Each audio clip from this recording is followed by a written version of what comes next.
Olá pessoal, Neide Souza da OSC Semear Ação, mais uma vez aqui com um episódio do Conectando Histórias Reais. Hoje nós estamos no Sítio Cajueiros, embaixo de um pé de cajueiro, né?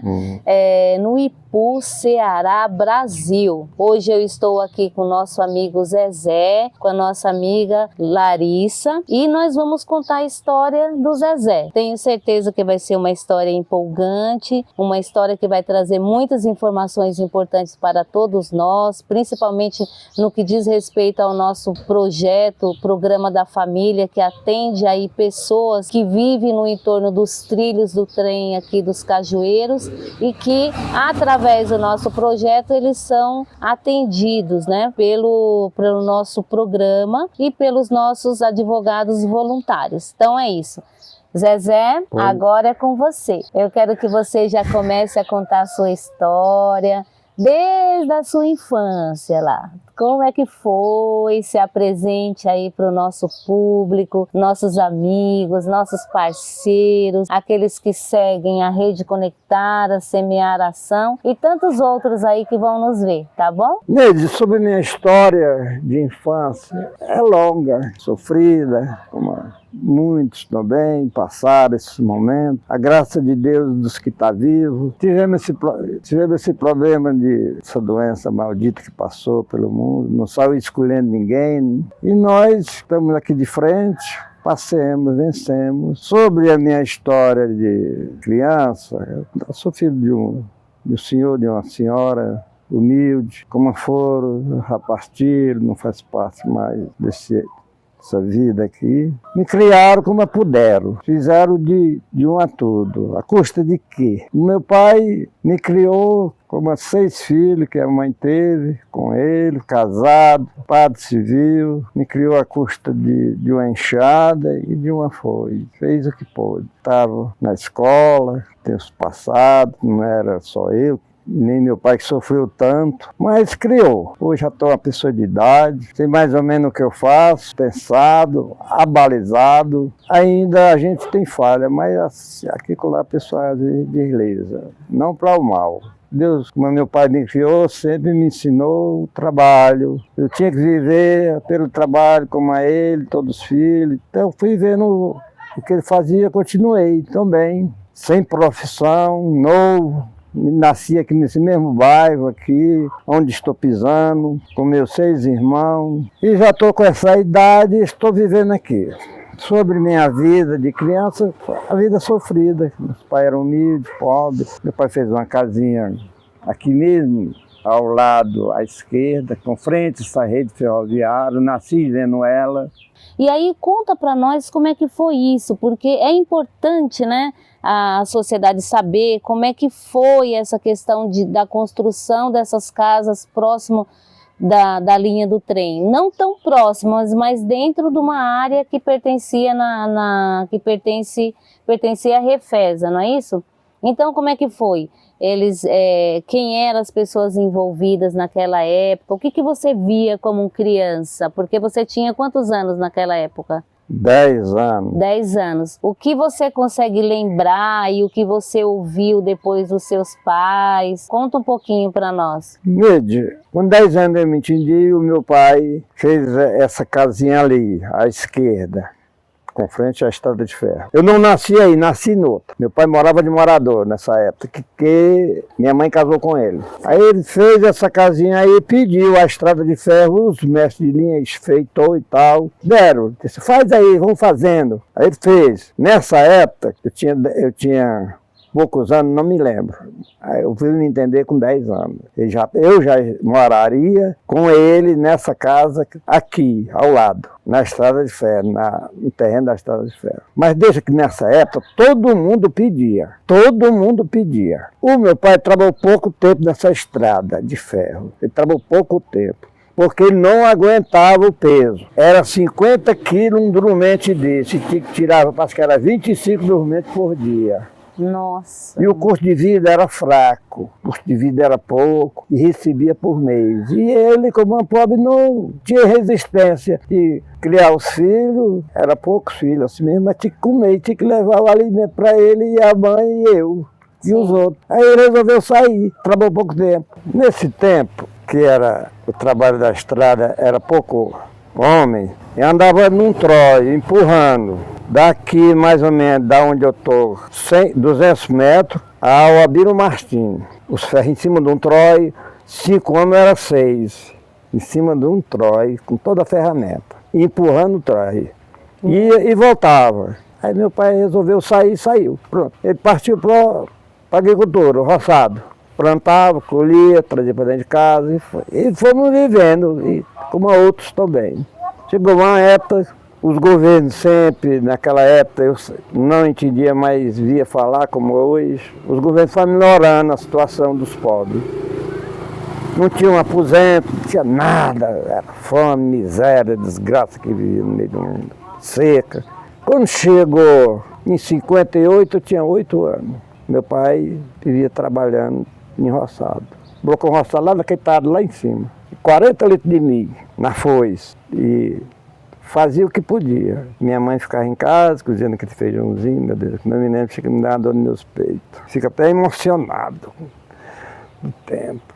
Criava aqueles bichinhos, galinha, bode, essas coisas. Não só era ele lá no pé daquele telhado lá, um bocado de homem, brocando mato, com a esperança de ter um bom inverno. Isso de 87 para 57 para 58. Foi 58 nada, hein? Teve inverno não, foi uma seca braba. Até que naquele tempo que eu tinha 8 anos, olha, eu nasci em 50, para 58 tenho 8 anos. Eu me entendia já um pouco. Via o sofrimento do papai, mas menino, a mãe em casa também não fazia nada. Aí começou a seca, nada. O que o papai tinha plantado aqui no Riachão, os bichos, os gados do proprietário da terra, com fome, pulavam para dentro do cercado para comer o legume. Aí não teve jeito. Abandonar, que também não choveu mais, o papai abandonou tudo. Aí surgiu essa pista que sai do Ipu a Sobral. Surgiu que ia ter essa era rodagem, né, que ele chamasse Central, que vinha Sobral, passava por Vajota, que chamava Pop, Vajota parece que era um nome assim. Eu com 8 anos não tinha bem entendido, mas ainda hoje me lembro, porque eu vi muitos falar. Aí surgiu essa rodagem vindo, o pessoal de lá, fiscal, pegando muita gente para trabalhar, para roçar, cavar buraco, fazer a rodagem, para poder ter outra visualidade, para dar trabalho, o povo para não morrer de fome. 58. Eu era menino, aqui mesmo, aqui, vizinho, aqui à esquerda, daqui a 100 metros, tinha umas casas de taipo, hoje não tem ainda. Muita gente fazia lá, dava o nome, aquela pessoa dava o nome, e disse, você vai trabalhar em tal loja, em tal lugar, lá longe, menino. Trabalhar, cavar buraco, outro carregava no carrinho, um cavando e outro enchendo até, eu acho que era até 10 horas do dia, ou era até 11, eu nem me lembro de direito. Acho que era, até essas horas. Quando dava no meio de batalha, aquele coitado lá pegava um vale, vinha para o fornecimento aqui de lado. Tinha aqui no espelho, tinha aqui onde eu estou mesmo, tinha ao lado. Tinha uma casa velha de taipo, ali ao lado tinha um juazeiro muito velho, aqui ao lado, dessa estrada que vem do Piso Ferreira para o Ipu. Só existia ela. A primeira estrada que existia aqui no Ipu era essa aqui atrás, que vinha, saía do Ipu para Ferreira. Dela ia para Sobral. Eles alugaram, naquele tempo o presidente era o Juscelino de Kubitschek, ainda hoje eu me lembro, Juscelino, foi bom governo. Aí ele fez essa estrada e fez o Arara, que é um açudão muito grande que a gente tem aqui no Ceará. O Arara. 58. E de lá para cá o pessoal foi trabalhando, ele deu esse serviço, esse pessoal, e todos vinham de lá para cá, turma por turma, turma por turma. Quando dava meio-dia, 10 horas ou era 11 horas, largava, se pegava um vale, aí vinha para o fornecimento aqui ao lado. Quem morava aqui vinha para cá, e quem morava a distância de 5 léguas, 10 léguas daqui, da onde eu estou, no rumo do Arara, que é essa carroçada que fizeram para Sobral, é essa carroçada aqui, à minha esquerda, que hoje é uma BR, o pessoal recebeu o vale e vinha tirar a comida aqui de lado do fornecimento. Chegava ali com o vale, entrava muita gente, tudo. Então, meu pessoal, estou falando para o mundo, para a rede conectar, Ned? Exatamente, é. Esse mato aqui por aqui, assim ao lado, mais longe, por todo o território, mais ou menos do Ipu, em 58, só se via barraca. Barraca e gente, criança chorando, com fome, morrendo. Eu vi com esses meus olhos, daqui de Bota das Cajueiras, aonde eu estou. O mais velho das Cajueiras está caído ali, mas ainda hoje é vivo. Ele enraizou. Aqui de Bota das Cajueiras tinha umas 10 famílias. Cada moita dessa tinha gente. Você via aqueles... Quem pissuía, cada pobre daquele, uma rede, botava 2 crianças, um bichinho chorando, com sede. Eu, como meu pai já tinha essa casa aí, via tudo. O fornecimento era para lá dessa minha casa aqui, à esquerda. Era bem na esquina, que tem a terceira casa aqui, descendo. O fornecimento que você fala, Zezé, era uma casa, um local onde a gestão dessa obra da estrada deixava os alimentos que as pessoas trocavam, então, depois o pagamento pelo alimento, é isso? A casa era uma casa de um cidadão que ele, acho que ainda hoje mora, ainda hoje ele é vivo, mora ali. Era uma casa de taipa comprida. Aí os engenheiros da estrada, da central, que era a rodagem onde o povo trabalhava, sim, alugaram ela para ter um fornecimento. Entendi. Aonde vinha as carradas de comida, arroz, feijão, farinha, rapadura, sal, sabão, o movimento, o mantimento. Aí vinha para os trabalhadores tirar na hora da meio-dia, depois que largasse o trabalho, ia lá e tirava e levava para casa para comer. Entendi. Para comer. Então, aquele pessoal, quando saía daquele trabalho, 10 horas, 11 horas, vinha para ir para essa casa, recebeu o lugar do dinheiro era a comida. Não tinha dinheiro não. Tinha dinheiro não. Ninguém sabia o que era dinheiro daquele tempo não. O meu pai já tinha a casa aí de lado, mas estava bem. Então, como eu estava dizendo, por esses matos aí só se via menino morrendo e chorando, de fome e sede. Aí vinha um carro-pipa, não sei nem da onde, da Manduarara. A água era amarela, parecia mijo de biroba. Daquela água é que eu bebia. Naquele tempo era a desgraça do pote de barro. Por isso que eu tenho raiva de ter passado. Aí a mãe tirava aqueles potes, bacia, essas coisas, aguidar. Naquele tempo a gente comia no prato de barro, daquele tamanhozinho, o bichinho. Você estava no chão. Se sentasse no chão e pisar no chão, morresse, eu já tinha morrido 100 vezes. Porque eu não tinha nem um chinelo naquela época. Não tinha. E nenhum tinha. Porque a dificuldade era grande. O papai trabalhava e recebia aquela comidazinha ali também. E levava. Era bem pertinho a minha casa para o fornecimento. Aí eu ficava brincando, olhando, ia numa barraca, viu aqueles meninos assim, tudo com fome, chorando, com sede. Aí vinha aquele carro, dava aquela água e sumia de novo, ia buscar. O movimento era esse. Daquela água se lavava os panos que tinha. Aquele tempo era o tempo do mulambo, da desgraça mesmo. Tô raiva. Aí a gente ia vivendo. O papai tinha mais ou menos uma criação. Aí o pessoal começava a roubar, com fome, roubar, com fome. Tem razão. Só tinha um papai. A mãe criou uma cabra, 58, com um caldo de feijão. E eu vendo aquilo ali, tinha um entendimento muito, mas sabia de tudo. Não só era. Tinha poucas famílias aqui nesse período, nesse bairro, tinha poucas famílias. Então, eu fui crescendo, fui vendo.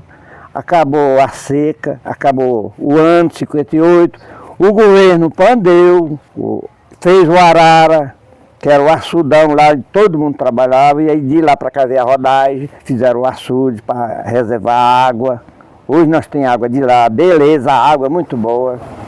Aí a seca acabou, o ano acabou, chegou janeiro, choveu, todo mundo se animou.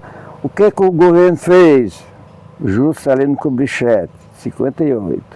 deu um carrinho de mão, cada um trabalhador. Eu me lembro disso como as 6 de hoje. Deu um carrinho de mão, cada um trabalhador. Parece que deu 2 enxadas, deu um picareta, deu 2 enxadas, 2 foices, e deu um carrinho de mão. Deu um saco de arroz de 50 quilos, era 60. Deu um saco de farinha, deu um saco de feijão, que era o feijão mulatinho, só cozinhava se botasse não sei o que dentro também. Tinha vezes que vinha bom, eu comi muito dele, duro, mas se comia, mas eu estou vivo, né? E farinha, rapadura, isso aí não faltava. A história era desse jeito. Ao lado desse fornecimento ali tinha um juazeiro. E as boiadas passavam aí, de lá, indo para a banda do Maranhão. Ver se lá tinham que comer o gado. Ruma de gado, tudo berrando, bicho, seco de fome. Aí o lado do cajueiro ficava às vezes gado. Comprava, ou então ficava, não aguentava andar. E quando não era, eu não sei de onde vinha, comprava aí dos fazendeiros, que estavam dando de graça. Debaixo desse juazeiro era o matador do gado. Hoje eu me lembro até do cara que cortava a carne. Hoje eu sei que tem o nome dele, chamava Bispo. Grilo, Bispo não, Grilo. Debaixo desse cajueiro, ele pegava aquela vaca seca, naga, matava, empendurava e ali ia cortando para cada um pobre daquele levava um pedaço, 1 quilo. Eu quero 1 quilo, outro quer 1 quilo. E pronto, era o momento esse, que não era no outro dia outra. Tinha carne de porco não, era só carne de gado. Era magra, mas era boa. Era magra, mas era boa, que eu estou vivo. Comi muito. Debaixo do juazeiro ali, era o matador. Lá matava, despichava o couro lá no chão e botava para dentro da casa, o cara ali ia cortando e aquele coitado lá na fila, eu quero 1 quilo, outro quer 1 quilo, quero 1 quilo. Chegava aí a mãe e outras mães, para fazer lavar e cortava ali, botava dentro na panela, não sei se tinha um sal, botava e se criamos. Pronto, se criamos. Chegou 58, o governo deu esse carrinho de mão, saco de arroz, saco de farinha, feijão, farinha, rapadura, sal, sabão e o carro carregando a água. Daquela água se bebia e se lavava, fazia tudo. Naquele tempo não tinha banheiro não. As portas eram de vara de memeleiro, não tinha um ladrão. As paredes eram de talha, como essa casa que o papai fez, aqui na Estrada de Ferro. Ele pediu, o mestre de linha, agora não me lembro quem era, mas tudo foi pedido. Todas essas casas aqui hoje, daqui para onde, à direita, subindo nessa rede ferroviária aí, Estrada de Ferro, tem mais de 150 casas, não tem uma que não tenha sido pedida. Toda eu me lembro que via o carro parar, eles paravam e pedia. Ele dizia, faça depressa. E pegava o nome da pessoa, estava no papel e escrevia. E ficava lá. Então, nessa época era desse jeito, coisa ruim. Quando chegou 59, o inverno, Deus botou, São Sebastião botou o inverno. Todo mundo com aquela saca de alimento que o governo deu, foi para o seu lugar. Muitos foram, outros não foram, outros morreram debaixo das moitas aqui ao redor. Morreram de necessidade, doença também existia, crianças destratadas, sem leite, vivia de um caldo de feijão, com gordura. Eu não morri não, eu ainda estou aqui. Então, quando chegou 59, melhorou, porque choveu, foi bom para todos, principalmente para o bicho bruto e para o ser humano. Quem tinha um recursozinho, umas garrafas de feijão, da terra, foi plantando, que tinha alguma coisa, foi fazendo assim. E aqueles que eram morador, ficavam no escravo lá do patrão. Trabalhava 3 dias, não trabalhava 3 dias. Trabalhava 5, porque os 2 dias ele tinha que trabalhar para poder comer. Porque os 3 dias ele não recebia dinheiro e nem nos 5 dias recebia. Era comida. E era do jeito que ele quisesse dar. Era um escravo do diabo. Não recebia dinheiro não. Zezé, então você contou muito bem essa história, trouxe informações significativas, relevantes, principalmente para nós hoje, que não vivemos esse momento, né? Um momento difícil, duro, um momento triste, que eu imagino que isso teve um impacto muito forte na sua vida, que você lembra isso com muita ainda, muito vivo na sua memória, né? E hoje a gente tem tudo aqui na mão, a gente tem água, abre a torneira, tem água, toma um banho quentinho, né? E que bom que você está trazendo essas informações para a gente, que bom que você trouxe como foi que essas casas surgiram no entorno aqui da linha do trem, isso é muito importante, né, para nós. E nessa época, então, você já chegando ali aos 9 anos. Fala um pouquinho de como foi o seu estudo. Você conseguiu estudar? Como era que isso acontecia naquela época? Neide, tem mais.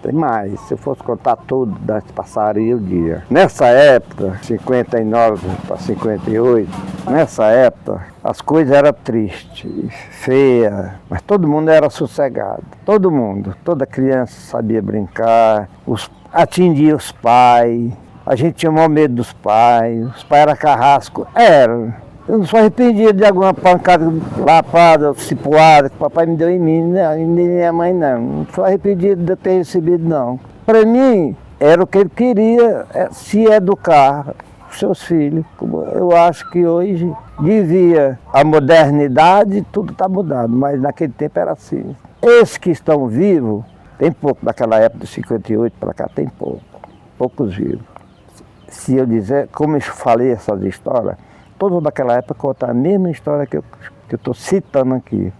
Então, naquele tempo era o tempo do mulambo, ninguém via uma mãe bem vestida, até que dizia que era rico, era pior do que os pobres, que lá no que a porta era fechada. A senhora do dono do fazendeiro, se ela tinha piedade ou pena de uma criança, de um morador, se o marido dela soubesse, ela pegava a peia, porque tinha ajudado. Queria ver tudo, era de joelho. Ele sendo Jesus e o escravo sendo o ser humano pedindo a ele. E não dava não. Ainda hoje tem uns aí, aqui no Ipu mesmo, tem uns aí, uns fazendeiros, que não tem mais morador mais não, mas eles tinham muitos, 100, 50, 100, tudo era desse jeito, no escravo. Então, naquele tempo eles trabalhavam aqueles 5 dias ali, não recebia dinheiro não, recebia o que eles tinham para vender, o que eles tinham. Dinheiro quando dava segunda-feira, se não fosse, mandava embora. Agora olha a situação, quem passasse lá na linha via, se ele tivesse deitado, eu via ele, e ele me via. A casa era desse jeito, dessa época, as casas de taipa. Porque o pobre não tinha condições de tapar aquele buraco, não tinha esse negócio de reboco, não. E enchia de barro, de bosta de gado e caía dentro. As portas eram de vara, e o menino nascia, e ninguém se incomodava com a vida do fogão. O ser humano naquele tempo não tinha nem ideia de pegar 4 forquias, botar uns paus e fazer um andarzinho para fazer a fornalha em cima. Não, hoje eu me lembro da minha mãe. Ela cozinhando feijão, que tinha, e 3 pedras, meu Jesus, que eu imagino é nisso. Não tinha uma ideia de botar 4 forquias e botar os paus em cima e fazer essa fornalha em cima. Era no chão de coca, fazendo mingau para meus irmãos, e ali na fumaça, a madeira que tinha, sabe? E a jurema que tivesse. E tudo viveu com saúde, não tem um com pulmão manchado, não tem um com doença nenhuma manchado, porque com feijão cozinhado na fumaça e mingau, cozendo leite ali, de cabra. O papai tinha, sempre trabalhou para isso. E nós fomos criados assim. Hoje uma mãe faz um mingau não feio, ou se possuiu a empregada, abana o gás para não entrar no mingau. O caba velho, quando chega a certa idade, às vezes não tem nem saúde. E outros, como na minha época, cozinharam no chão, ali passar o cachorro, passar o gato com poeira e tudo, e a gente comer e tá aqui vivo, meu Deus, tá aqui eu, vivo e forte. Já tô velho, tô com 75 anos. Neide, eu com aquela idade de 10, 9 anos, o papai botou na escola. A gente foi, eu, Antônio, Luiz. Aliás, esse meu irmão morreu semana passada, esse Luiz morreu. Aqui ao lado a gente morava aí, era poucos meninos que tinha aqui nesse bairro de Espereira, poucos meninos, poucas casas, mas tinha muito, assim mesmo. A gente ia para a escola, não tinha caderno, não tinha lápis, não tinha nada, oh meu Deus. Aí o papai comprava e a mãe comprava aqueles cadernos, aquelas folhas de papel, e fazia aqueles cadernos. Tinha uns cadernos que não valia nada. O papai comprava, assim mesmo, comprava, mas muito. A gente, às vezes as prefeituras parece que dava, parece, nem me lembro mais direito. Nessa época que eu tinha 10 anos, em 60 para cá, eu fui para a escola. A gente vinha com aqueles papéis na mão, o vento dava, rasgava, a professora. Aí eu fui crescendo, né? Papai botava eu numa escola bem ali, ainda hoje essa senhora é viva, para ensinar nós, para ver se a gente aprendia mais alguma coisa. Escola mesmo, nas casas. Aí surgiu um grupo aqui dentro do Ipu, Delmiro Gouveia, um grupo muito grande, ainda hoje está lá. Aí eu entrei lá, com outros meninos, já mais maior, bem com 15 anos talvez, mais ou menos dele aí, ou 12, mas a dificuldade era grande. Às vezes eu e outros, aqui lá tem uns que falam ainda isso para mim, que a gente ia para a escola e não tomava nem café, porque não tinha. Pão ninguém se falava. O lugar do pão era farinha com café, e tá aqui eu. Comi muito também, ainda eu tomo, se for capaz eu tomo. E aqui com lá eu tomo, que eu acho é bom. Aí a gente ia para a escola com aquilo que tinha. A mamãe ia deixar, o papai não podia não, porque ele ia lá para o trabalho. Aí quando dava 11 horas a gente via com aquela ruma de menino, com fome. Lá tinha um leite, eu me lembro como seja hoje. Lá tinha um leite que dava de primeiro, uns copos assim, compridos de leite. Era a hora da merenda, tá? A gente bebia, se alimentava. Outros davam diarreia, outros não se dava. A criança ia embora para casa. Eu cansei de beber 2 copos. Meu estômago toda vez, graças a Deus, foi bom. Aí fui estudando. Aí papai foi botando nós já na enxada. Papai, a vida foi melhorando. Esse governo, como o Castelo Branco não, Juscelino, ajudou muitos pobres, foi dando mais uma coisinha. Eu não sei, o Jango Goulart, eu acho que era ele com o Jango Goulart, eu acho que era. Uhum. Que o Jango Goulart, acho que era eles dois disputando, né? Eu me lembro que os trem passavam aí, as máquinas, tinha uma máquina de fogo que passava pitando, queimando lenha, soltando brasa aí no meio da linha, aí pisando em cima para apagar o fogo, para não queimar a linha. Eu me lembro que as máquinas eram cheias de bandeirinha, o homem da vassoura vem aí. Ainda hoje eu vi o cara falando isso na televisão. Aí tinha a menina daquele jeito, chegava da escola, não ia fazer nada e ficava com a baladeira dentro do mato, atrás de passarinho. Era o movimento da criança naquele tempo. Tinha parque, não tinha nada. Não tinha diversão nenhuma. Era chegar da escola ou ir para o mato, ou o pai levava para o roçado. O movimento era esse. O movimento era esse, Zezé. E aí me conta agora o jovem Zezé, lá dos seus 16 anos para frente, porque pelo que você me falou, você casou já... Não foi tão jovem, né? Você casou com os 28 anos, uma idade ótima para se casar, né? Que naquela época o pessoal casava bem mais cedo, não é isso? Mas você casou com 28 anos. E a sua juventude até os 28 anos, como é que foi? Foi farra demais. Ah. Quando eu me entendi, com 18 anos, eu fui civil exército. Recebi minha carteira, reservista. Estava trabalhando por aqui de enxada para os outros. Papai também, ajudei muito, roçado com ele, lá no Ipuzinho. Quando eu chegava da escola, como as coisas foram melhorando, é por isso que se diz, pense no dia da manhã, pense sempre no dia da manhã, não é pensar que você está bonita hoje, amanhã é capaz de não estar não. Aí eu chegava da escola com muitos meninos aqui, papai plantava a estação de 1,5 km, que a terra era melhor. Na hora que eu chegava em casa, com aquela fardazinha, eu tirava depressa e o nascente chovendo, chuva, o que não estava, não só era eu não, ainda tem esses estão vivos aí, dessa época. Nessa época de 15 anos era o que eu fazia. Vinha da escola, de deixar comida dos trabalhadores, lá mesmo no roçado eu ficava para trabalhar, para ajudar. O outro meu irmão já estava lá.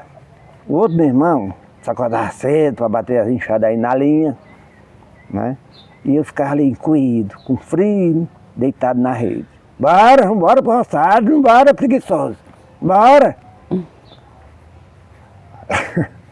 Eu ficava ali.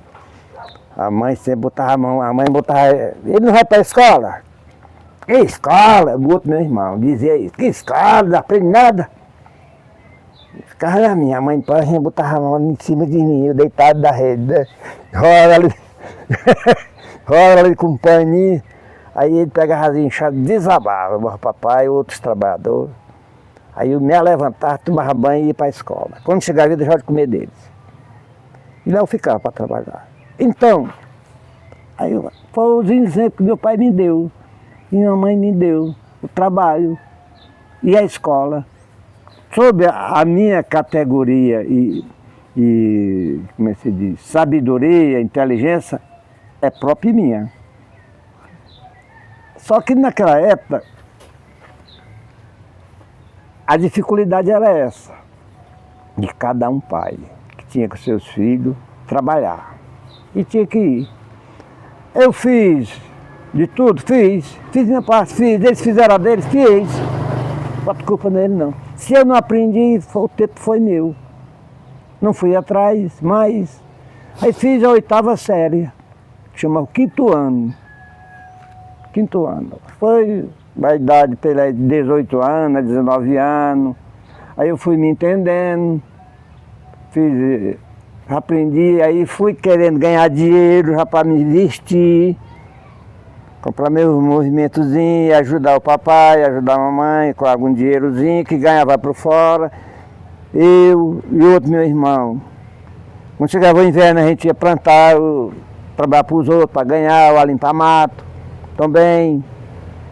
Então, a vida foi daquele tipo, a minha situação. Fui trabalhar, saí da escola, fui trabalhar para ganhar algum dinheiro, para poder sobreviver, me vestir. Eu fui querendo namorar e as meninas querendo também, e aí a gente ia perder. Era tudo bonito e novo, e tinha direito. Papai e mamãe não brigavam para mim trabalhar. Aí fui chegando mais à idade. A gente viu comentário muito na cidade grande, que lá era bom, você ganhava dinheiro. Quem é que não quer ganhar?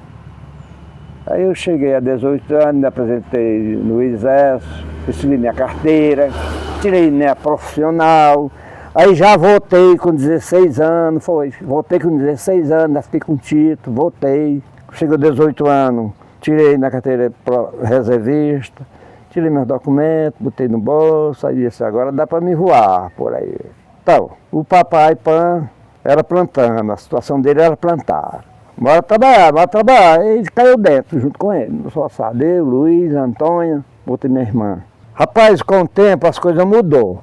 Aí eu fui falando, papai, eu vou para o Rio de Janeiro, para Fortaleza. Pai, não vai não, que lá a situação é ruim. Tem que trabalhar, acaba lá dar o couro. Dar o couro e não ganha nada não. Não acreditei não. Quando é as épocas, o dono do tempo é o tempo. Não é nós não, é o tempo. Quem manda no tempo é o tempo. O papai, na década de 70, já era 70, viu, Neide? Foi para o Rio de Janeiro. Tinha um conhecido dele daqui do Ipu, que ele era arquiteto, dono de uma empresa lá, muito bem empregado, e conheci o papai já de menino, pelos pais.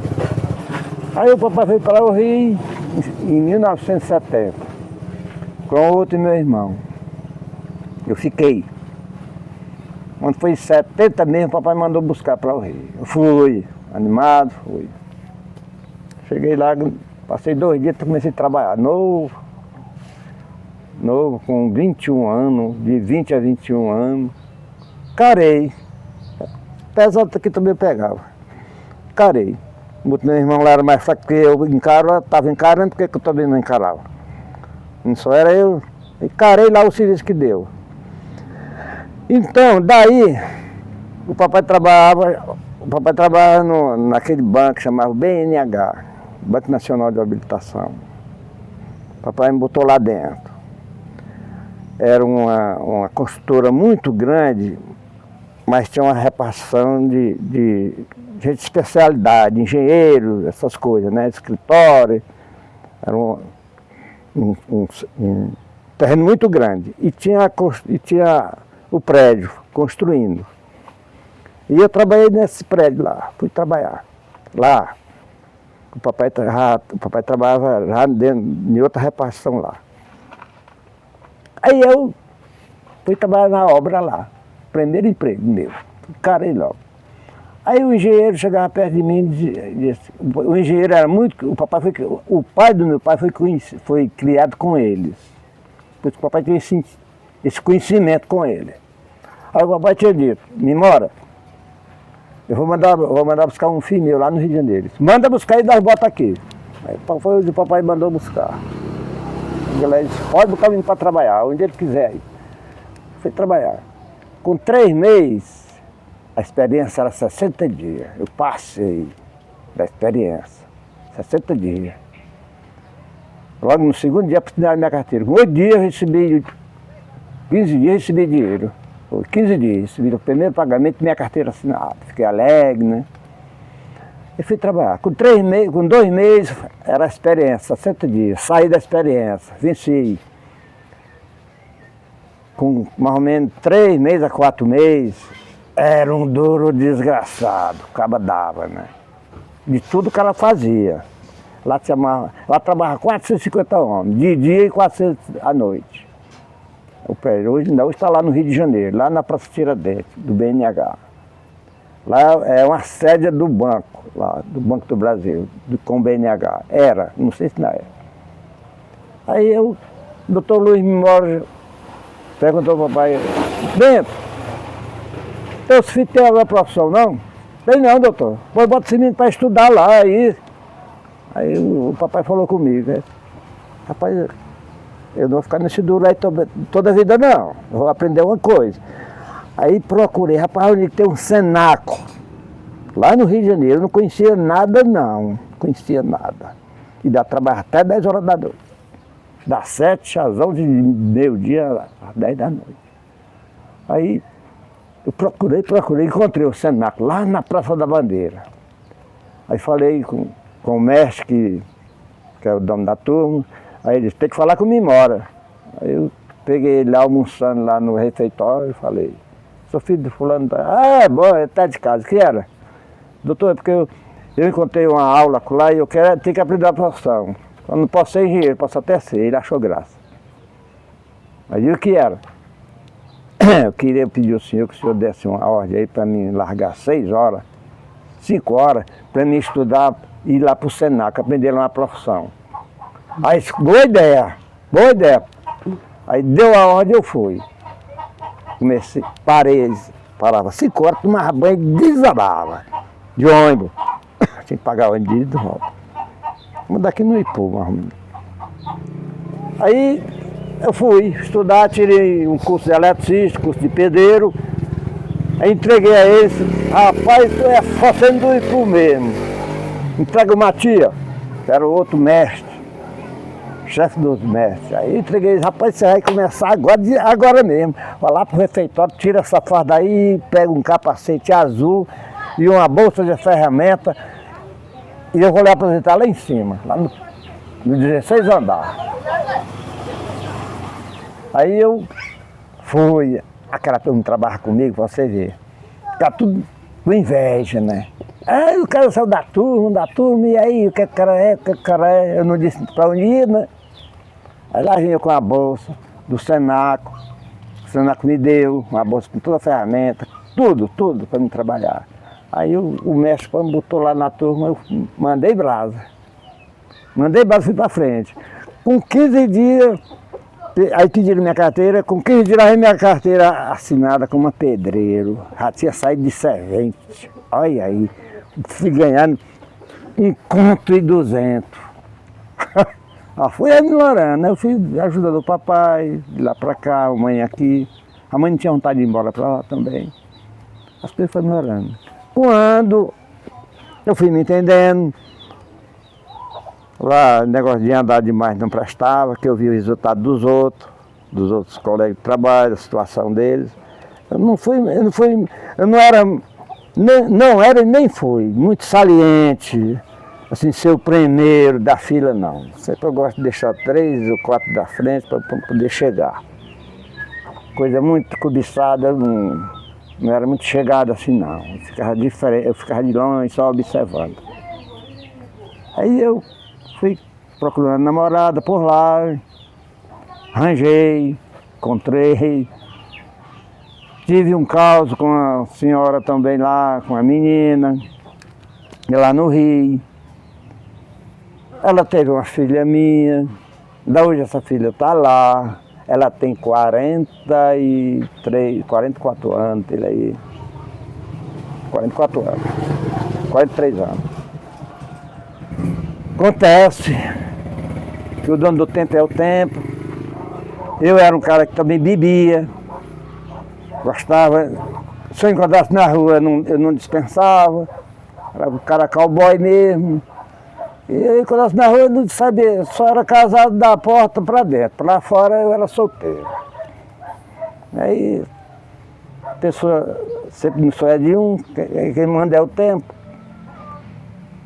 Aí com o tempo ela foi, essa menina que eu morava com ela, teve a filha, fui no cartório, registrei com o meu nome, tenho o maior prazer de dizer que ela é minha filha, tenho o maior prazer de dizer. E fui criando, fui trabalhando, fui dando sustento. Com o tempo a mãe dela foi se aborrecendo comigo e eu também fui me aborrecendo. Eu disse só o seguinte, eu não nasci para tudo, tudo nasceu para mim. Tu tem um caminho para ali e eu tenho para ali. Pega isso aí tudo e fica para tudo. Não quero saber de nada, eu vou embora. Ela ficou lá. Aí fui trabalhar para do Rio de Janeiro, Copacabana, aqueles bairros lá, mulher é bonita lá demais, forró e o novo ainda. No mais novo. Fui arranjando outros, fui trocando uma por outra. Fui vendo que a vida não era aquela. E fui lá e sempre ia lá. Me larguei com ela, mas disse, ó, a menina é sua e minha. Na hora que você precisar de mim, eu tô seu ponto. Tô suas ordens. Na hora que você precisar de mim. Mas não para viver. Mas não. Mas para a menina eu tô às ordens. E o que precisar. Até você, se precisar de mim, eu preciso, eu lhe ajudo. Você faz da sua vida o que quer, eu faço a minha o que quer. Saindo de bem. Uhum. Aí lá eu andava, passava um mês, ia lá, dava alguma coisa à menina, a ela também, cansei de ver ela lá, na casa do pai dela, e voltava, como bem. Quando chegar a época que eu me separei de verdade mesmo dela, que eu vim embora para cá, eu entreguei ela a Nossa Senhora de Fátima, a menina. E também não falei para ninguém lá não. Em 85, eu estive no Rio de Janeiro, trabalhando. Aí saí de lá, fui visitar ela lá e saí num caminho assim na rodagem, cheguei na frente, uns pés de mangueira, entrei debaixo e fiquei ali, entreguei essa filha lá a Deus e Nossa Senhora de Fátima, que tomasse de conta dela, até melhor do que eu, porque eu não tinha condições de amparar, que meu caminho ia ser outro. Que Nossa Senhora de Fátima cuidasse dela, até melhor do que eu queria ver como a Deus ajuda, condições dela ser mais feliz. Que debaixo de um pé de manga, lá em Austin, no estado do Rio, eu saí debaixo do pé de manga, tirei um lenço, enxuguei meus olhos, fiquei olhando, meu Deus, ela tinha 7 anos, a idade dela, tinha 7 anos. Vim embora para o Ceará. Sofri ainda, um bocado ainda por lá, sofri que só sovaco de aleijado. A minha vida foi assim, minha vida de passada. Aí vim embora para cá em 85, ficou essa filha lá. Sem notícia, sem nada. Cheguei aqui, fiquei assim pensando na menina, pensando nela. Eu disse, não, volto não. Fiquei. Papai morava aqui, tinha mãe, tinha pai, tinha coragem, disposição, bonita ainda. Estava estragado, que só fez em terceiro, mas estava andando. Aí fui trabalhar, comecei a arranjar trabalho por aqui, fui trabalhar no roçado do meu papai, por aqui, nesse mato aí pra cima. Encarava tudo. Até briga, se fosse capaz, eu encarava. Se eu ganhasse. Rapaz, então com a vida, mexi aqui. Eu com a vida, eu participei de muita coisa boa e muita coisa ruim também, já passei. Quando eu estou aqui em 85, fui andando por aqui mesmo, encontrei essa senhora que eu tenho hoje, que é minha esposa. Encontrei ela na rua aí, numa porção de São Francisco da Chaga. Olhei para ela olhou para mim, achou que essa aí eu caso com ela agora. Foi desse jeito. Tá vendo um colega meu? Eu não conhecia ela, mas o colega meu conhecia, porque ela tinha morado aqui, em Pereira. Ela era lá do Alto 14. Mas eu não conhecia ela, que eu via no Rio, né? Ela conhecia meus irmãos, mas eu não conhecia porque eu estava no Rio. Aí eu estava com esse colega meu, aí ela passou, eu olhei assim, dei um cio, eis. Ela olhou, achou graça, eu fiz de cima, pá, ela achou essa aí eu caso com ela.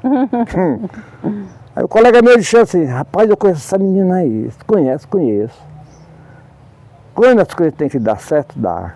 Quando não dá, aí é os dois que se entendem. É o mérito. Cheguei perto dela, conversei com ela, tal. Como é teu nome? Eu disse, meu nome é Zezé. Tu é filho de... Eu moro onde? Eu moro no Espírito. Tu é filho de quem? Sou filho de Bento, da Dona Maria. Aí eu conheço teus irmãos. Tu não é irmão do Balbino? Sou. Da Antônio? Sou. Tu vive onde? Tu vivia no Rio. Isso, é casado. Sou casado só lá, aqui eu sou solteiro. Eu não era casado não, era só junto lá. Aí conversa vai, deu certo. Aí foi indo. Isso. Mamãe, eu, com 4 meses de namoro, eu vou no Rio de Janeiro, eu vou voltar ao Rio de Janeiro. Não, não vai não. Mãe, eu vou. Cismei e fui. Cheguei lá, arranjei serviço, trabalhando como pedreiro e eletricista. Tinha essas duas profissões. Caí dentro, arranjei serviço, fui trabalhando, cheguei, arranjei lá um dinheiro e disse, rapaz, passei 3 meses, sabe? Eu vou lá queimar aqui, eu vou embora. Voltei pro Ipu de novo, pra cá. Aí me casei com ela. Casei com ela, até hoje, graças a Deus, a gente convive bem. Ela teve 6 filhos, tem um que parte mais daqui, está com Deus. E fui fazendo a minha vida pela aqui mesmo, trabalhando, vivendo, trabalhando e vivendo. As coisas foram lá melhorando, a situação. E graças a Deus, hoje já estou com essa idade. Quando chega em 97, como você perguntou, Neide, sobre a minha vida de adolescente, convivência, né, essas coisas. Sim, Neide, eu não sabia o que tinha, não sabia o que possuía no corpo. A minha vista era uma vista boa. Aí com o tempo aquilo foi me agravando, mas naquele tempo os médicos daqui do Ipu não existiam, não tinha. Digo, doutor, mas não era a capacidade de cuidar e tratar de vista. E eu não sabia se tinha glaucoma, sabia. Uhum. Aí nisso, Neide, teve outro acontecimento também. Eu digo assim, porque eu mesmo próprio, que sou eu não tenho maldade com ninguém, até hoje não. Se eu tenho intrigado, ele pode ser meu intrigado, mas eu não tenho maldade contra ele, de jeito nenhum. Mas a questão, e sobre o glaucoma, que eu possuo na vista, me agravou. Eu não lembro o que eu falei, não lembro, eu tenho mais lembrança que não falei, consciente. Um rapaz joga uma pedra, joga assim uma pedra, e essa pedra pega no meu olho. O olho que eu mais bem enxergava. Poxa vida. Agora sobre a história. Eu me apresento, como eu falei, meu nome é José Nonato Torres, tenho 75 anos. Eu sou deficiente visual. Para quem está me vendo ou vai ver, eu vou tirar até o óculos para alguém ver. Posso ter alguma aparência de alguém mais feio do que eu, mas eu estou aqui. Então eu me apresento desse tipo. Estou de óculos, estou fazendo essa entrevista, esse vídeo, peço desculpa pela minha deficiência e também não saber bem me explicar. Com a minha voz assim, já de idade, eu não Nunca fiz isso, nunca gravei, nunca fiz vídeo nenhum, nunca fui em rádio, e nem emissora. Sobre outros tipos de conversa, eu até tenho contato. Então, me apresento desse tipo. Me perdoe se algum erro meu sobre minha voz, a minha fala, algum erro. Pode me perdoar, porque não é tão fácil. Zezé, você pode falar. Então, sobre a minha vista, eu tive esse acidente e no mesmo instante eu divulgava. Do olho esquerdo era o glaucoma, do direito era o melhor olho, que eu enxergava tudo, trabalhava por ele. No instante, o glaucoma passa por direito, aí cega total. Pronto, fiquei cego.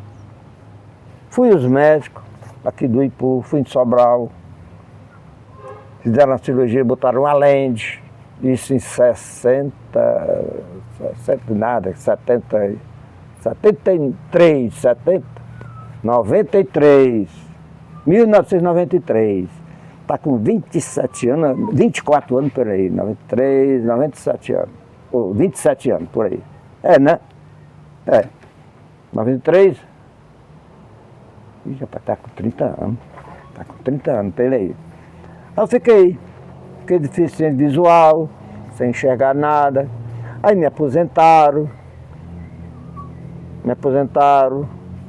E com esse aposento é o sustento da casa. E de mim. E da mulher também. E dos filhos. E do que vier. Condições de trabalhar, para trabalho, não tenho. Fiquei deficiente visual, tive nos médicos, os médicos. Um daqui do Ipu disse que eu tinha jeito, em São Paulo, no Hospital das Luzes. Mas eu não tinha condições de ir para lá. Porque para ir para lá tem que ser acompanhado pela assistência social, uma equipe médica lá, ter uma assistência social que me ajude. Me informaram, mas eu só não ando, a mulher não entende. Tem que ter condições de andar, ir atrás. Mas esse médico me informou que para mim tinha jeito, no Hospital da Luz. Outros dizem que era em Fortaleza, lá na Bezerra de Menezes, lá no Instituto dos Cegos, Neide. Sei. Você sabe onde é, né? Sei. Então, eu tive lá uma vez em Fortaleza, mas Neide está com 20 anos. 2010, está com 20 anos.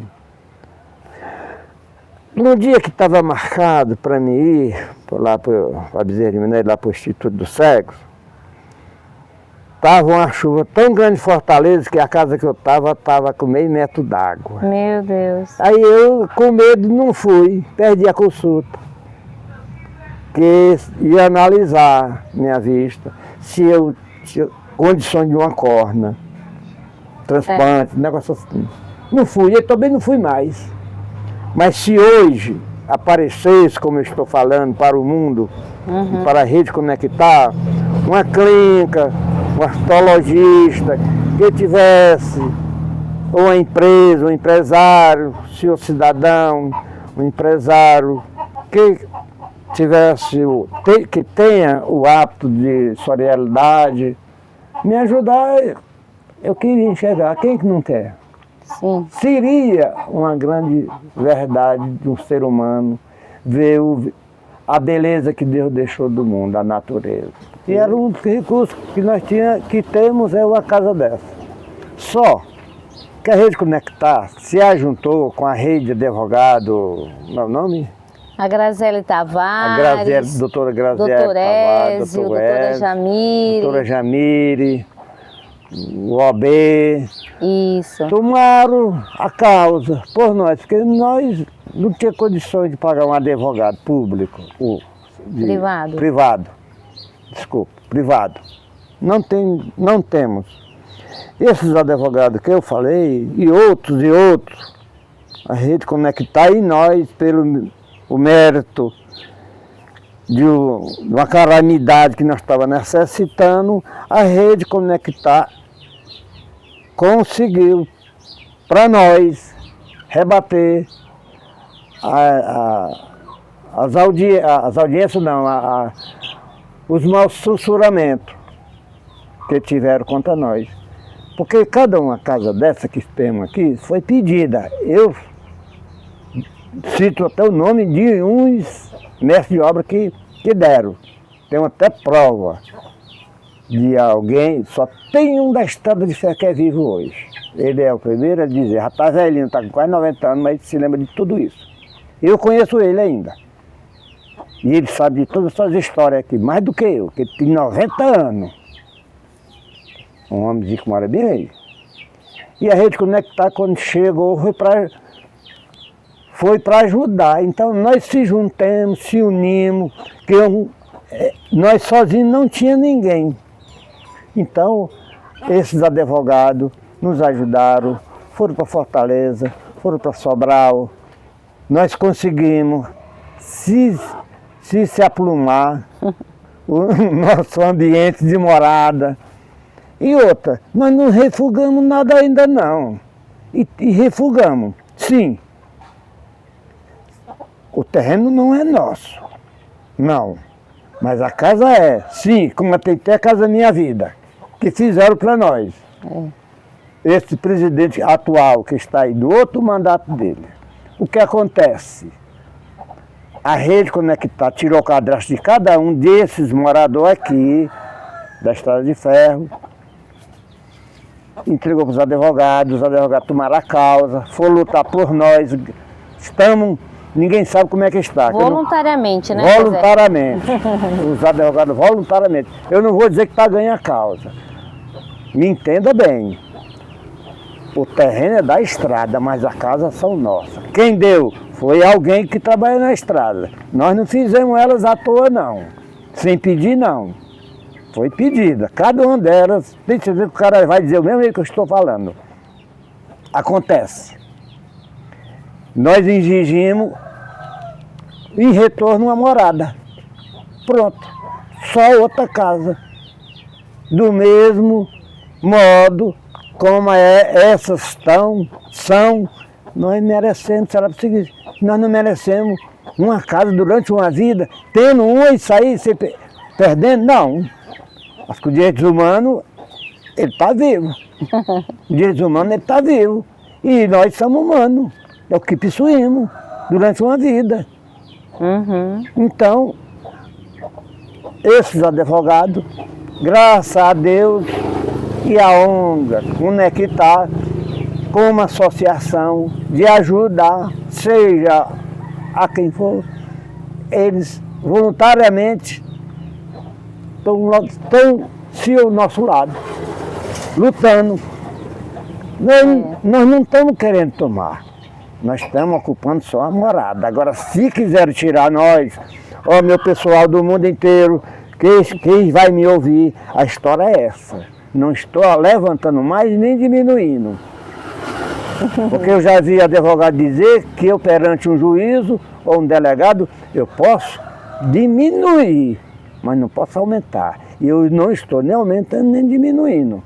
Zezé, eu vou complementar aqui a sua fala, que você conseguiu contextualizar muito bem a questão de como é que foi, né? Como é que vocês vieram para cá, quando vocês chegaram, né? Então, gente, para vocês entenderem, a Semear Ação, ela foi buscar entender. Então, quando nós abraçamos essa causa, é porque nós entendemos que essas pessoas moram aqui há mais de 70 anos, mais de 50 anos, são pessoas idosas, no caso do Zezé hoje com deficiência visual. Então, assim, é importante, né, que a gente fortaleça essas informações. Então, a associação, ela tem esse dever, né? Ela está na base. Ela precisa levar essas informações para o poder judiciário, né? Ela precisa, o juiz, o advogado lá da Transnordestina, ou seja, quem for, precisa entender quem são essas famílias, né? Por que elas estão aqui, como elas chegaram aqui e como está acontecendo atualmente, né? Para que a gente, então, está sendo essa ponte né? Então a importância dessa união. Então nosso agradecimento, né? Eu agradeço em nome da Rede Conectar, da Oscar Semear Ação, eu agradeço a Graziele Tavares, que está sendo uma luz aqui na nossa vida, né? Tá aí coordenando esse projeto, né? Dessa questão do processo da Refes. Agradeço o Dr. Ézio, que nos acolheu em seu escritório em Sobral, que compartilhou com a doutora Jamile para que ela pudesse entrar nessa equipe e nos ajudar até o ponto que foi possível. Então nós agradecemos e fazemos aqui um chamado para a população, né, Zezé? Com certeza. Nós precisamos de novos voluntários, né?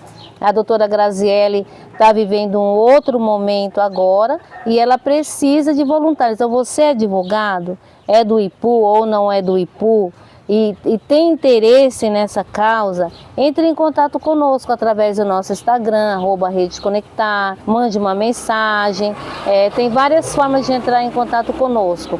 E você que está aí nos assistindo, deixe seu comentário aqui no YouTube mesmo, né? Diga se você conhece situações como o do Zezé, né? Faça seu comentário. Você tem perguntas? Ficou alguma dúvida sobre alguma parte que ele falou e que não ficou claro? Pergunte, que nós iremos estar atentos e respondendo. Então, caminhando aqui para o nosso final, eu quero passar aqui a palavra de novo para o Zezé e vou pedir para ele fazer as considerações finais, perguntar para você, Zezé, qual é o seu sonho, né? Depois que você me falar qual é o seu sonho para todos os nossos ouvintes, você também deixa aí um chamado para as pessoas na questão do glaucoma. Então, a palavra é com você.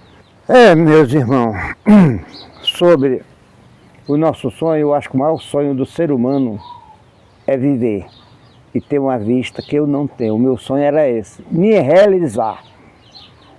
Sou realizado por Deus, positivo por Ele, certo por Ele, nasci por causa dEle. Então, o meu sonho não vai terminar antes de eu morrer. Eu estou pedindo carecidamente a uma clínica, proprietário ou dono de uma empresa que queira me ajudar. Olha, Deus em primeiro lugar, mas eu acredito que não há agradecimento maior do mundo, e viver, reviver, irmãos, é um cego enxergar. E a mão e a natureza nos olhos de um cego, ele vê outra vez, eu acho que ele... Não sei nem como é que fica, eu não sei nem lhe dizer, irmão, a todos que estão me ouvindo. Se alguém, vocês, empresários de bom coração, puder me ajudar, me ajude. Que eu tenho certeza que você perder nesse mundo, você não vai perder. Eu tenho certeza que você se agradece por Deus. Não é eu que vou lhe agradecer, mais do que eu, só Deus. Ele reforma, Ele dá e tira. Que a sorte do mundo é essa. Deus não fecha a porta para ninguém. Deus abre outra. E quem faz aqui mesmo paga. Aqui se paga e aqui se vê. Se você fez o bem, você recebe. Custa o que custar, mas no dia, o dono do tempo é o tempo. Me ajude, se puder. Se você tem um bom coração, seja uma clínica, seja uma repartição particular, olha, tenho certeza que você vai se sentir muito feliz, como tanto eu, ver a natureza que Deus deixou. Sobre o que, Neide? Faça aí um apelo para as pessoas que estão sentindo a questão dos olhos, né, para fazer essa checagem de vez em quando, porque a questão do glaucoma, ela é uma doença grave, né? Então ela precisa ser feito um acompanhamento, né? Então as pessoas precisam, faça esse apelo aí para as pessoas cuidarem da sua vista. Meus irmãos e minhas irmãs, eu voltei outra vez, que está falando é um deficiente visual. para o mundo e para todos que vai me ver. Me perdoe os meus erros, estou aqui, natural e puro, falando para a Rede Conectar, para o mundo e para todos que possam me ajudar. Preste muito bem atenção à vida de cada um,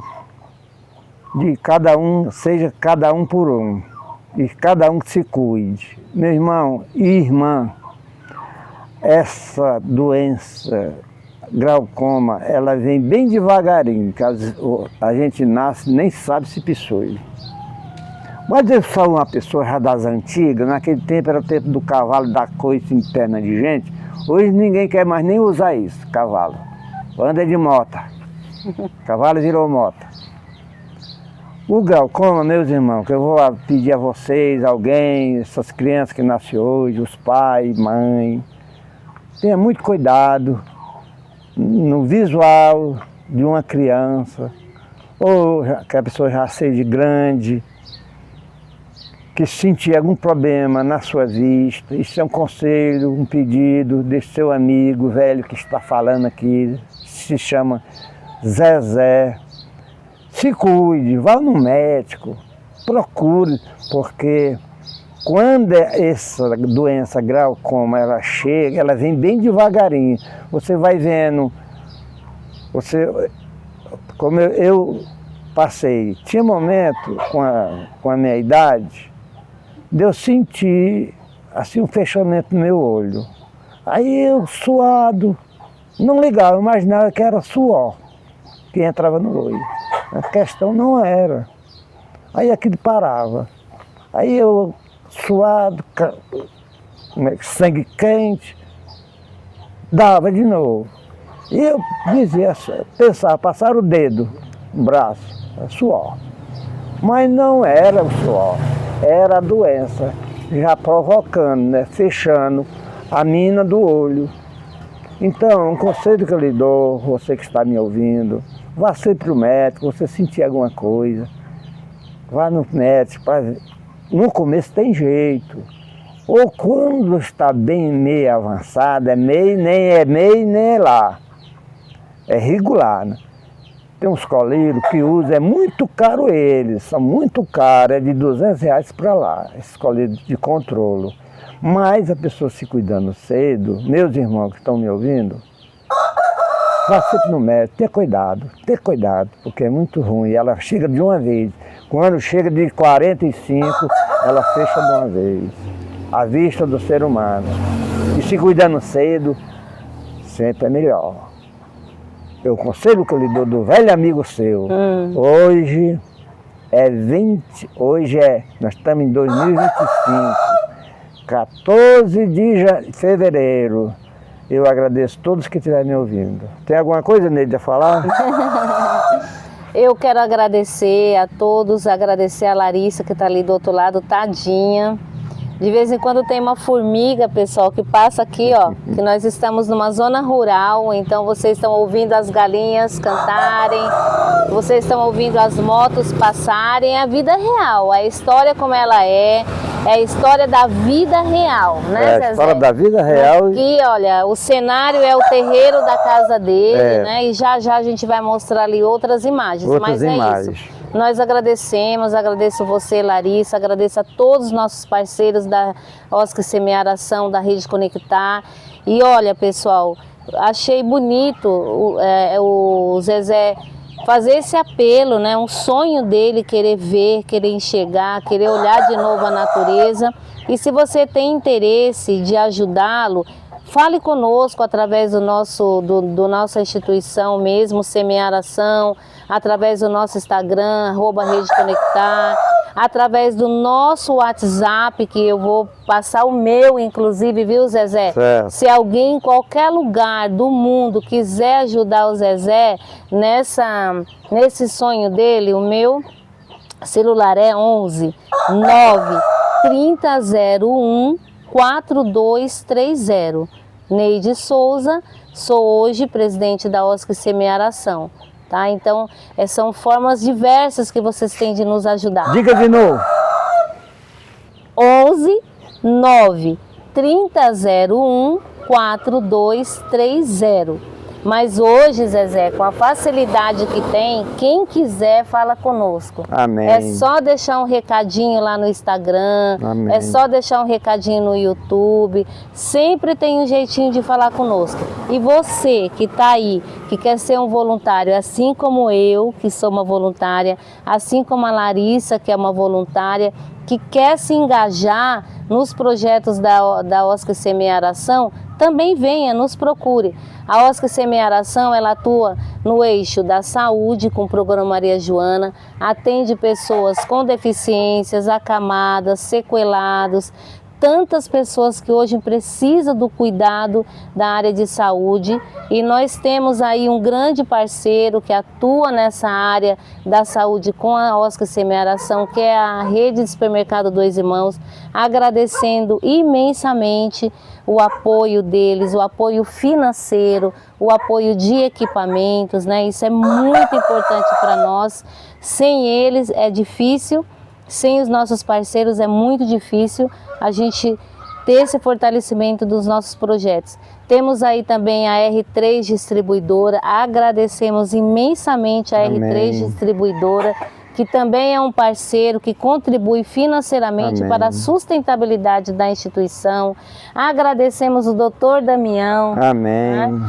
A Clínica Vison, agradecemos porque também fazem parte da estrutura dessa instituição. Então, para a gente estar aqui hoje na frente, tem uma grande estrutura de parceiros, doadores, voluntários, né, que estão juntos nessa empreitada para salvar vidas, para transformar vidas e para realizar sonhos, né, Zezé? Com certeza. Eu já dei o meu recado. Tem mais alguma coisa? Meus irmãos e minhas irmãs, e para todos que estão nos ouvindo, a verdade ela está falando. Eu sou apenas uma pontazinha lá longe, mas participo. Eu vejo a realidade, como tudo é verdade. Em nome de Jesus, eu agradeço a todos esses empresários que estão colaborando, estão conectando ajuda, estão nos ajudando, estão fazendo uma parte muito social e socialmente. Exatamente, estão tendo responsabilidade social e ambiental, né? Porque por isso a importância da associação, Zezé, por quê? Porque o empresário está lá, ele precisa fazer a parte dele social e ambiental, mas muitas vezes ele não tem uma instituição séria que ele possa realmente acreditar, né? E nós, graças a Deus, somos uma instituição que tem transparência, que presta contas e que fazemos isso com amor. Faz parte do nosso DNA, né? Estamos, todas as pessoas que estão envolvidas conosco têm esse mesmo sentimento de gratidão pela vida e de poder fazer algo pelo semelhante, né? Então isso é importante que a gente transmita também, né? Essa segurança de que não é que as empresas não querem fazer. Sim, tem muitas empresas aí que querem fazer, mas muitas vezes elas não encontram o projeto, não encontram a instituição certa, e por isso também esse programa Conectando Histórias Reais é importante, porque é ele que está levando essa informação para o mundo, para quem quiser ver e ouvir. Né? E aí, se quiser saber mais da gente, nós temos o site, temos outras formas, mas esse programa é uma forma de dar visibilidade à sua história, a tantas outras histórias, e fazer com que as pessoas conheçam que aqui, no finzinho, né, assim, numa parte da extrema do Nordeste, né, no Ceará, no interior do Ceará, Ipu, tem histórias lindas para serem contadas, né? E que vão trazer, como você trouxe para a gente, esse resgate lá de 1958 que eu não sabia e que hoje eu fiquei sabendo, a Larissa também. Então isso é muito importante a gente levar para os nossos irmãos nordestinos que não estão vivendo no Ceará e que os pais foram embora por conta da seca, que hoje eles vivem até em outros países. Com né? certeza. Então é importante certeza. eles se conectarem conosco para ver as raízes deles, né? Porque muitas pessoas que estão pelo mundo têm raiz no Brasil, porque o Brasil é enorme. Então vamos continuar contando as nossas histórias. E eu especialmente também agradeço hoje, para finalizar, a Deus também, como você disse, né, que é a importância, que é graças a Ele que nós estamos aqui. E agradeço a minha família, os meus filhos, a minha filha que está lá no Japão, aos meus netos, que eles são a base da minha vida, né? Com certeza. Então eu agradeço demais. Um beijo no coração de todos. É isso aí. Neide, sempre será